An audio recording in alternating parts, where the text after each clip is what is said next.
Salam.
Assalamualaikum warahmatullahi wabarakatuh. Baik, saya komentari yang kedua dulu Pak. Alhamdulillah. Jadi ada terobosan baru Pak. Apa itu? Jemput zakat. Nah, semua sudah hadir kan ini para jamaah. Jadi nanti kalau didatangi di rumah jangan marah para jamaah. Apa Pak? Enggak, tentu dengan cara yang mungkin sudah diumumkan, Pak, ini kita rencana mau. Makanya nanti para jamaah di zaman Nabi Shallallahu Alaihi Wasallam amil itu ada yang memang ditugaskan. Makanya bahasa hadis tentang amil itu Pak, yasta'miluhu, dipekerjakan. Upahnya dari situ tadi. Siapa yang disuruh untuk sebagai pengambil zakat, sebagai amil itu? Satu, Ibnu Lutbiyah, sahabat Abu Bakar, sahabat Umar. Ini yang ulun tahu aja lah. Habis itu sahabat Abu Hurairah. Yang ulun tahu nanti pembagiannya, yang pernah menjemput zakat itu sahabat Abu Bakar. Pian tahu lah, ada sahabat yang waktu itu miskin, habis itu minta didoakan sama Nabi supaya kaya. Sahabat Tha'labah, yalah, itu yang jemput zakatnya siapa Pak? Kan sempat didatangi oleh sahabat Abu Bakar. Jadi dijemput zakat itu. Jadi sebenarnya amil itu Pak, amil itu kalau dilihat konteksnya dulu bukan duduk nunggu Pak, tapi dijemput zakat itu. Pian bayangkan kalau hari ini zakat kita didatangi ke rumah oleh sahabat Umar bin Khattab Pak. Datang sahabat Pak, Assalamualaikum Pak Haji, bayar zakat. Bapak, anu sahabat Umar, apa anu di sini, tapi bukan bahasa Banjar, contoh aja Pak. Bayangkan. Makanya nanti catatannya kalau bisa yang terima yang jadi amil itu tentu harus sangat paham dengan fikih zakat hartanya. Itu mungkin nanti catatannya Pak. Saya sangat sepakat kalau itu dijemput. Catatan yang kedua tentang itu para jamaah, saya sempurnakan yang pertama. Jadi harus dijemput, sebenarnya bukan harus ya, tugasnya itu menjemput, menjaga. Dulu yang menjaga itu sahabat Abu Hurairah. Nah tadi Pak, zakatnya dibayarkan ke Jawa, Banjar, Sulawesi. Itu khilafnya Pak, terlalu kuat. Ulama kemudian banyak menyebutkan zakat itu tinggal di mana, bayar di mana. Pian tinggal di sini, usaha di sini, keluarga di sini, bayar zakatnya di sini. Kecuali yang di sini sudah semuanya mendapatkan, cukup sudah, silahkan balik kampung. Atau misalnya di kampung itu ada yang memang tidak terima zakat tapi miskinnya luar biasa. Nah di sini kita bagi Pak, sisanya nanti ada sedikit kita bagi buat kampung. Itu malah untuk yang pertama. Alhamdulillah kalau sudah dijemput. Yang kedua, bagaimana kalau dikasih apa tadi, hadiah berupa emas dan perak. Baik, ketika dihadiahkan buat kita hadiah lah, itu berarti berikutnya kepemilikan terhadap hadiah itu siapa Pak? Kita. Ada jamaah datang ulun, ujar jamaah, Ustaz, ini kunci mobil Ustaz. pakai aja deh, pakai aja. Pian hendak menggrab kah, hendak bogokar kah, pakai aja. Apa tadi akadnya Pak? Pakai aja. Berarti kalau pakai aja itu memilikilah kita Pak. Ada. Kalau misalnya udah sini, ini pakai aja nih kunci sepeda motor atau kunci mobil. Apa Pak? Pakai aja nih maksudnya gasan pian hadiah. Nah kalau gasan ulun hadiah Pak, maka berarti kepemilikan itu berubah menjadi milik ulun. Maka berhak ulun tanya balik, BPKB-nya mana Pak? Nah artinya ketika sudah dihadiahkan, kepemilikan itu akadnya menjadi milik kita. Kan hadiah sudah jadi buat kita. Kalau sudah menjadi hak milik kita, maka berarti tanggung jawab kewajiban zakat kalau sudah memenuhi, maka wajib dikeluarkan. Emas dihadiahkan ke kita, wajiblah dikeluarkan zakatnya, tergantung sampai nisab atau belum, sudah sampai 1 haul atau belum, memenuhi syarat atau belum. Kalau sudah, wajib dikeluarkan. Termasuk tanah itu wajiblah dikeluarkan. Diapai Pak tanahnya itu? Ulun usahakan disewakan sebagai lahan parkir usaha, wajib dikeluarkan. Nanti kita akan bahas secara khusus terkait tentang itu. Jadi gampangnya, emas dan tanah yang dihadiahkan kalau sudah menjadi hak milik kita, maka berarti kalau memenuhi persyaratan wajib dikeluarkan zakat, maka wajib dikeluarkan zakatnya. Sudah setahun, sudah sampai nisab. Nisabnya emas berapa pada zaman? 85 gram emas. Baik, mungkin sedikit sebagai menjawab. Ada lagi pada jam? Oh. Assalamualaikum. Kami mau menjelaskan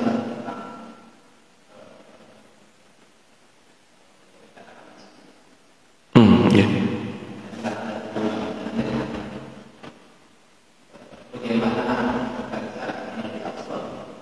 Ya, apa ya Pak? Bagaimana? Kita punya kerjaan yang lebih baik dari ini kan masalah kriteria bisnis. Oke, bisa kita katakan. Ya, baik. Baik, singkat Pak. Kita nanti sholat isyraq di 23 ya Pak. Kalau sudah 23, ingatkan dulu. Sudah 23 Pak.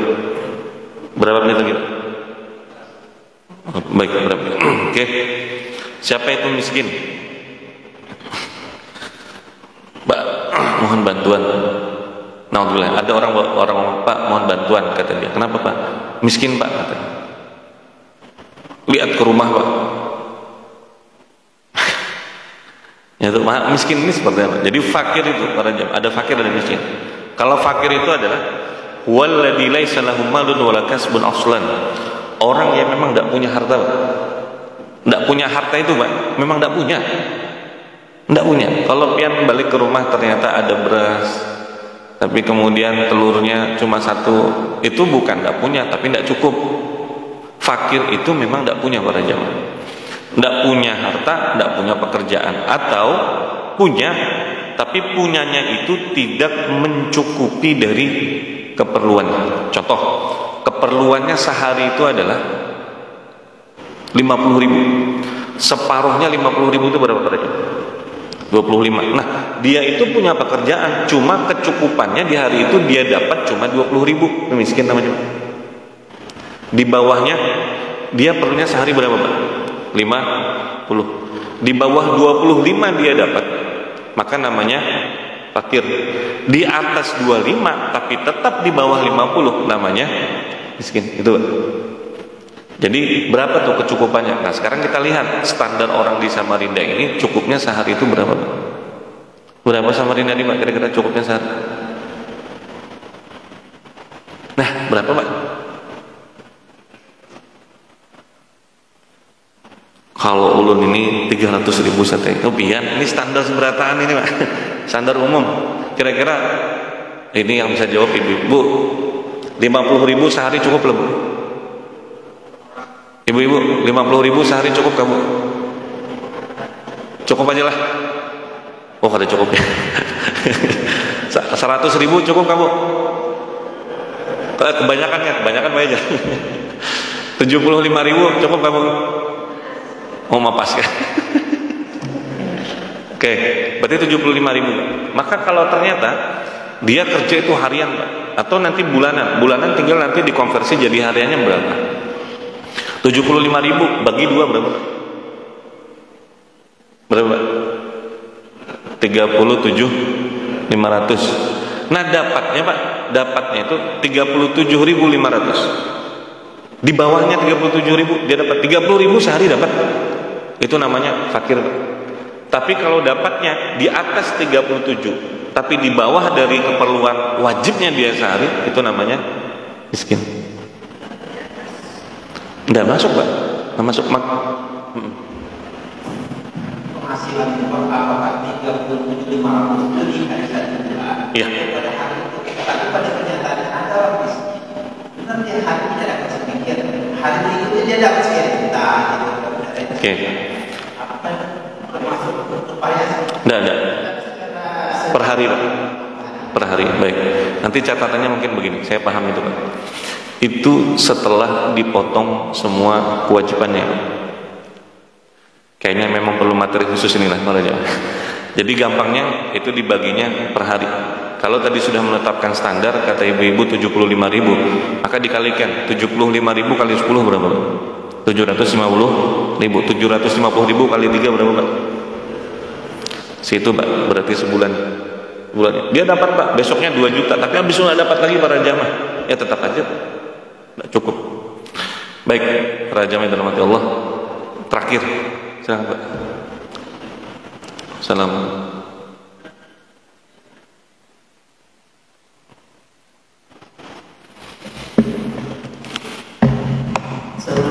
Assalamualaikum. Dan ada wajib zakat profesi. Ada kalau itu dipotong setiap bulan. Maka kalau setiap bulan ini wajib nanti sampai awalnya 1 tahun itu wajib dijaga. Masya Allah. Karena setiap bulan sudah ada potong zakatnya. Nah yang kedua lagi bahwa kalau misalkan simpanan itu apakah setelah 1 tahun itu wajib dijakati karena simpanan itu bisa turun naik. Tabungan nggak nih maksudnya? Ya. Oke. Dan itu kadang-kadang sedikit, kadang-kadang tinggi, kadang-kadang sesuai dengan keluarga. Ya. Nah yang ketiga itu untuk 2,5% itu kira-kira dasar berapa? Oh. Karena itu macam-macam pajak daripada pekerja atau pajak yang usaha Sama-sama baik. Baik. masih sama. Salam. Baik.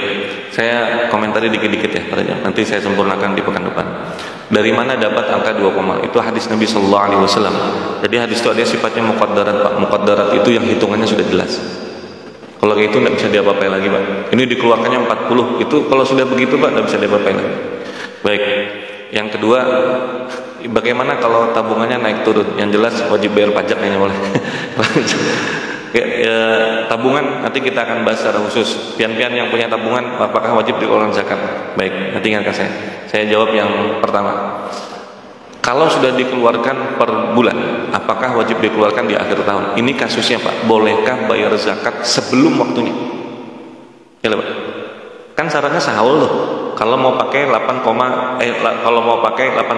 gram dinisabkan dengan emas dan perak, dikeluarkan 2,5. Bolehlah bayar zakat sebelum waktunya. Para ulama mengatakan boleh jika memenuhi syarat.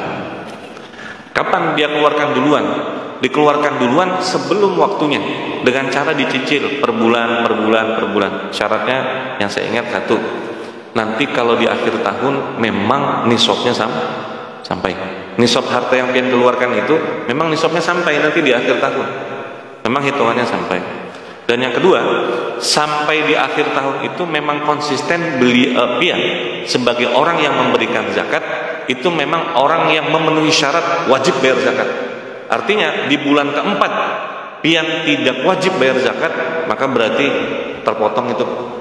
Di bulan kelima wajib lagi. Nah itu berubah sudah kasusnya. Yang terakhir syaratnya ada 4 sebenarnya. Satunya lu nomor. Syarat terakhir adalah orang yang pian berikan zakat itu memang termasuk kategori yang 8. Dari mulai pian bayar zakat sampai selesai bayar zakat. Artinya pian bayar per bulan kan, berarti kan setahun Pak. Berarti dalam setahun orang itu memang fakir miskin. Kalau di tahun keempat, di bulan keempat ternyata dia berubah jadi orang kaya, pindah ke yang lain dulu. Bulan kelima miskin lagi, balik lagi ke sini. Nah, karena harus benar-benar dalam setahun memenuhi syarat dia sebagai penerima.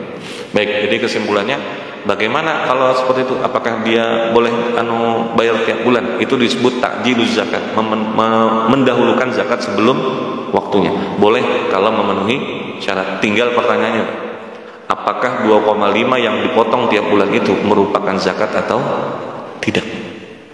Itu sebenarnya pertanyaan. Jawabannya, kalau memenuhi syarat, iya. Tapi pertanyaannya, gaji kita itu memenuhi syarat lah sebagai orang yang wajib mengeluarkan zakat profesi tiap bulan. Berapa Pak gajinya Pak? 30 juta. Nah, itu pasti wajib sudah kalau 30 juta beraja. Bagaimana kalau cuma 3 juta? Hitungannya ada Pak. Nanti kita akan bahas secara khusus di pertemuan yang akan datang. Baik, hutang saya berarti Pak, zakat profesi, zakat bagi tadi Pak, tabungan dengan apa terakhir tadi? Oh, di mana dapat 2,5. Adakah lagi Pak yang hendak nambah itu? Nah, masih ada. Malam itu kan wajib kita jakati. Cuman batasnya sampai di mana gitu. Malam ini karena kalau lama kan tentunya juga hanya jadi pikiran juga gitu. Baik. Salam. Mu'alaf itu maknanya ada 4. Ada 4. Bisa jadi nanti Pak, orang yang mau masuk Islam tapi belum masuk Islam, itu disebut dengan mu'alaf. Sampai di mana batasannya, insyaallah kita akan bahas di pertemuan yang akan datang malam. Baik. Sudah Al-Fatihah.